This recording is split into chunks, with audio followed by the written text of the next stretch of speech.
Does anybody enjoy waiting? Because I know that I don't. At heart, I'm a really impatient person. I mean, I get an attitude every time I try to rewatch my own videos and get hit with an unskippable ad before it starts, like on my own shit. Like, why are they taxing me? But just like waiting on ads, I especially hate waiting on a game to drop that I'm excited for. I mean, it really happens anymore since the game scene is more dry than a fossilized corpse, but when it does, I don't think there's too many things that can get me excited as much as a hype release for a favorite franchise of mine. And I think a lot of people can relate to that. You see, the biggest and best game franchises that we all grew up with, we're now starting to see less and less of them. Not just because we're getting old, but because these games are being made as much as they used to be.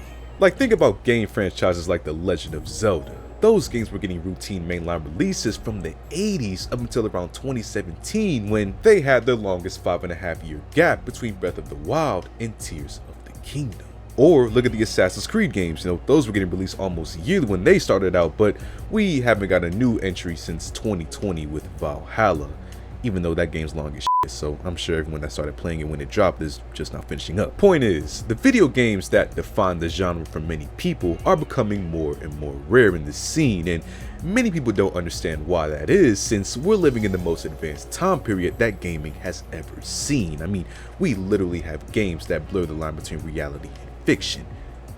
Not sure if that's a good thing, but it makes people wonder why we're seeing less and less of the best franchises on the market.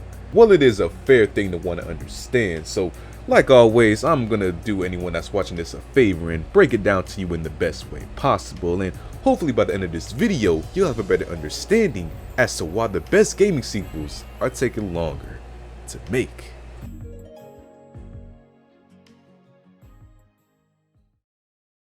So before we talk about all the buffoonery going on in modern times, let's just take it back a notch for a second, because we need to understand why these games were pumped out so often back in the day when they were in their prime.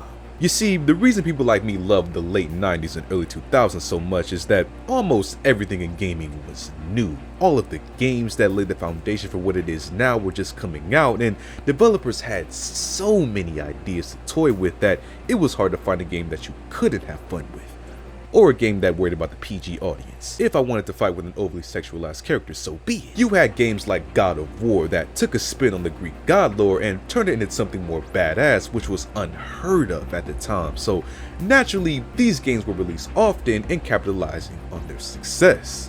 And not only did we have an abundance of, new ideas for games at the time, but also, towards the late 2000s, video game technology sped up at a very rapid pace, and games were becoming more and more improved upon. Just the graphics alone from 2007 up to around like 2014 got so much better each year that it allowed new releases to actually be seen as upgrades and worth buying.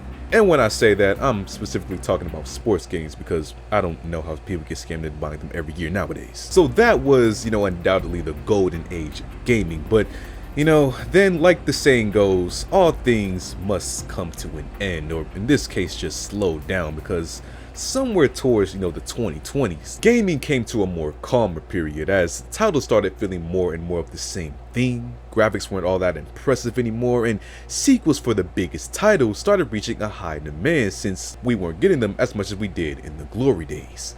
So why?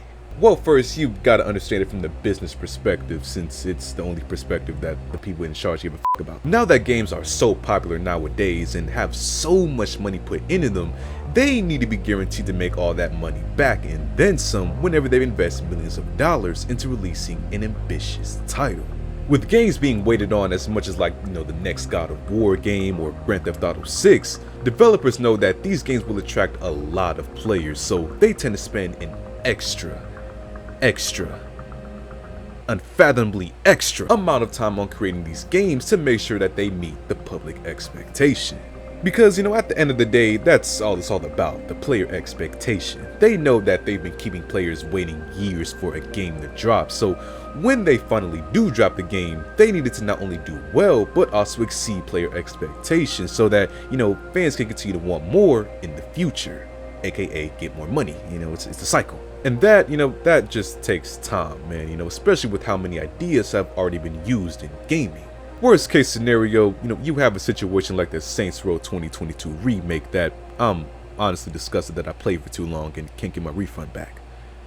You, 𝘍𝑌𝘌𝘓. But it doesn't change the fact that there are still big games that get often releases. Most notably, when I say that, I'm talking about the Call of Duty franchise. So, what's the case with that and, those types of games? Well, in Call of Duty's case, they have a bunch of different developers for the same franchise, so they have the resources to make pretty much the same game every year.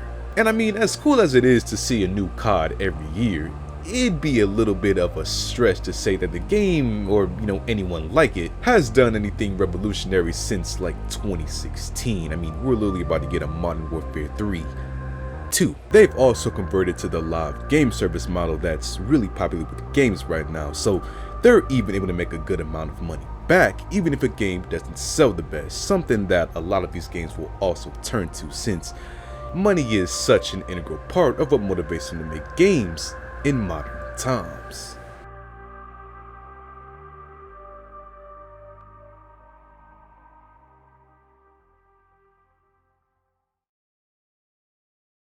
So what do you guys think about video game sequels, man? Feel free to comment down below. And as always, if you like on the video, subscribe if you're new, check out the Patreon if you're interested, and I will see you guys in the next video.